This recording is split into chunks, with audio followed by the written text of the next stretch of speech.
Hi, everyone. It's Sam Collins, the coding billing expert for ChiroSecure and Chiropractic, with another episode. I've been watching a lot of podcasts lately, and I realize people spend way too much time on the intros. So let's talk what we're going to do today. We're going to talk about time documentation for chiropractic. How do we make sure that we've got the right information in the file so there's no loss of revenue? Let's go to the slides. All right, so for time documentation, I'm sure you're all familiar with time documentation has a 15-minute protocol. People often say, what does a 15-minute mean? Is it full 15? Well, not quite. Let's kind of get into it. However, before we get there, let's talk about what's going on with chiropractic and documentation period.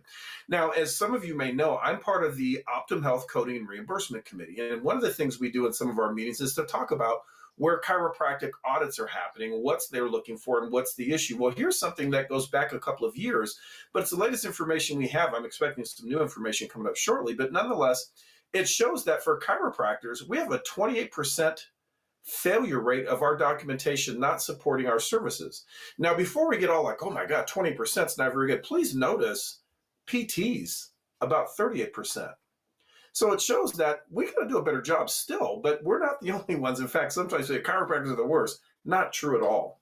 Let's look at where we fail, though. If you go back, some 10 years ago, you can see some of it was illegible documentation, things of that nature, and really bad, 64% on some things. But look at where we've changed. Notice illegible documentation is pretty much nil. And I think mostly because of electronic health records, thankfully. But notice the area of timed PMR. PMR stands for physical medicine rehabilitation. So your PT services, if you will, those are the ones that have 15 minutes. And of course, notice we had a very high level of almost 70%, whereas now it's about 22%. That's still really high. So how is it that, 8 out of 10 times we're okay, but there's the 2 out of 10 we're not? What's going on? What are we not understanding when it comes to time documentation? Well, as you're familiar with, the physical medicine codes do have time. Here's a list of the common ones, but I want to focus in on timed services.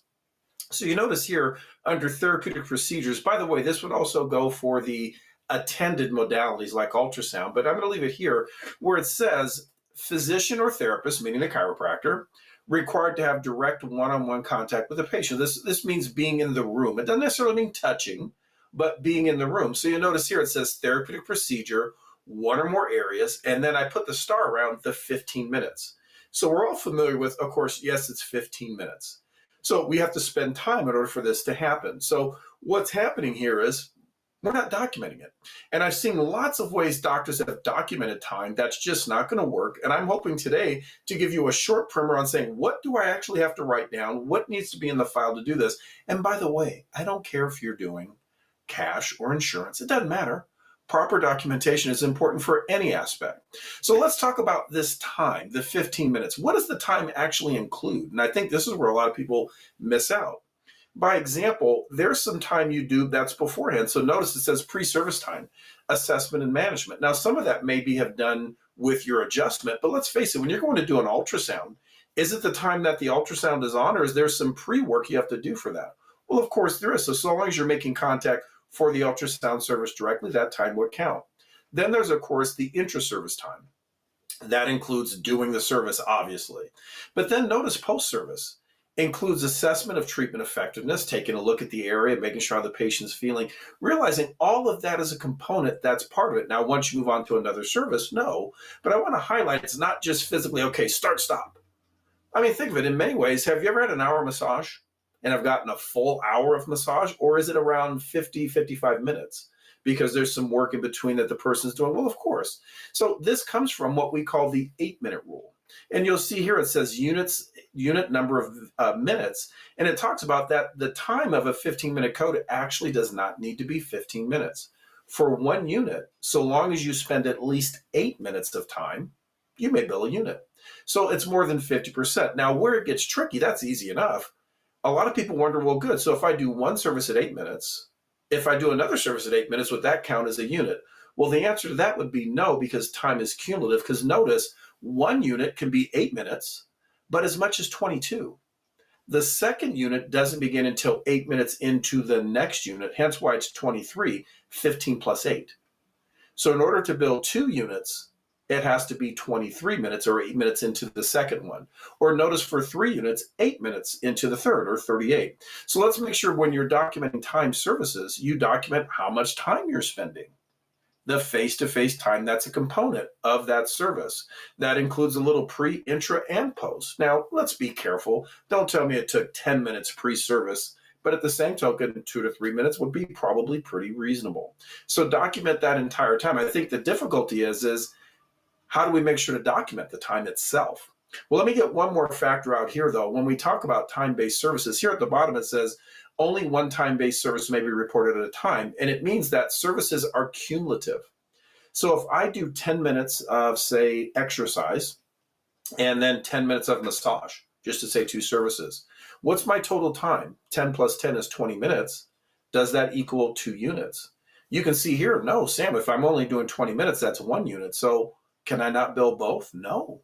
You cannot bill both. Now, the good news is you can bill one of them, and it's the one that's the more expensive of the 2, certainly one with higher RVU, but not both. But keep in mind, what if you did 11 minutes plus 12 minutes for a total of 23? Would that be appropriate to bill? The answer would be yes, it would be. So again, just make sure we're documenting time. I think where we run into problems is what is acceptable. How do we document time? And I want to give you the definitive. This comes from the American Medical Association, American Physical Therapy Association, and adopted by the American Chiropractic Association. You can disagree with all these groups, but I'll tell you, frankly, I don't care because that's the rule. Whether you agree or disagree with the speed limit doesn't change the speed limit. So let's understand this is what we need to do. And if we disagree with it, I'd say let's work on making some changes. But until then, this is what we have to follow. So notice it gives 2 methods that are accepted. It says a specific number of minutes. So if you tell me, hey, I spent 15 minutes, 18 minutes, 22 minutes, perfectly acceptable. What you want to say is, I did 15 minutes of manual therapy, including deep tissues or soft tissue mobilization to the shoulder and deltoid and, let's say, infraspinatus. I don't know, I'm throwing out muscles. And I spent 15 minutes. Would that be adequate? Absolutely. Tell me the time, tell me the where. Or you can list from and to time. Now, notice there's 2 options. You either put the exact number of minutes, or you put from and to time, 9:30 to 9:45, by example. Now, some people wonder, is one better than the other? Technically, no. However, I've noticed a few carriers, particularly Anthem, appear to say they prefer from and to time. So if that's what someone prefers, and that's what's going to be the easiest path, why not just get in the habit of that? So when I'm teaching at chiropractic colleges now, I am telling them, just put from and to. Simpler. Now, technically you can do either, but why not have both? And here's what I'll take away from it. Have you ever had what I call the 10-minute rule? When you go meet someone, they say, hey man, meet me someplace. Oh yeah, it takes like 10 minutes. Do you ever notice it never takes 10 minutes? It's always like 20, because it's 10 minutes when things are perfect. There's no rain, there's no traffic, or whatever the case may be. So I would prefer to say, well, how much time did I actually spend? Because often when I think we put 10 minutes, did we really mean 10 or was it 12 or 13? So I think from and to time certainly works better. However, either one works, and you can certainly defend it on either because that's written in the guideline. However, notice what is unacceptable. Documenting time in term of units. Remember the old days, Carver said, I did 2 units. That's not going to work. Or how about this one? Saying a range. This one to me is funny, like saying I spent from 6 to 12 minutes. Huh? How could you spend from, you either spent 6 or 7 or 8 and so on. So no ranges.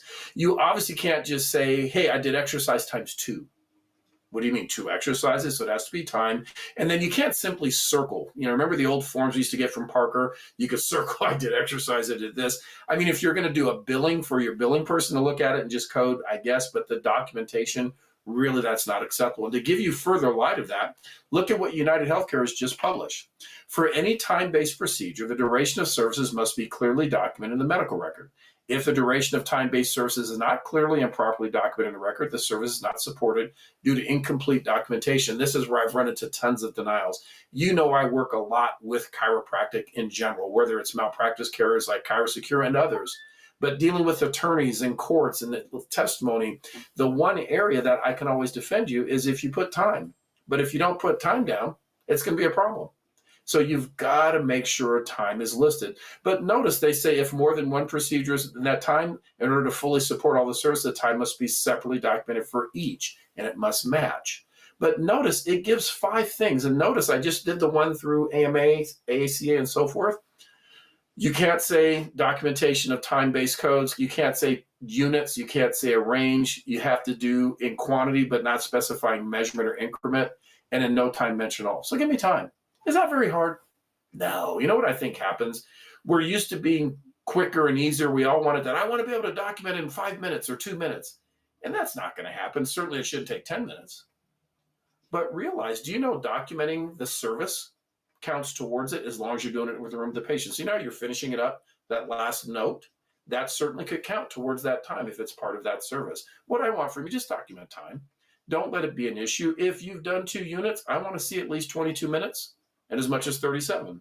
So keep in mind, keep your time there. If you do, you'll never have a problem. We want to make sure you're getting paid. The H.J. Ross Company, the network, me specifically, that's my job. If you want to have some one-on-one help where we can work one-on-one, ask me direct questions, deal with issues that come up in your office, not just some fantasy about someone else, do that. We offer a service called the network, and we want to be here to help. I'll say to everyone, go out and be well, have a very good day, and see you next time.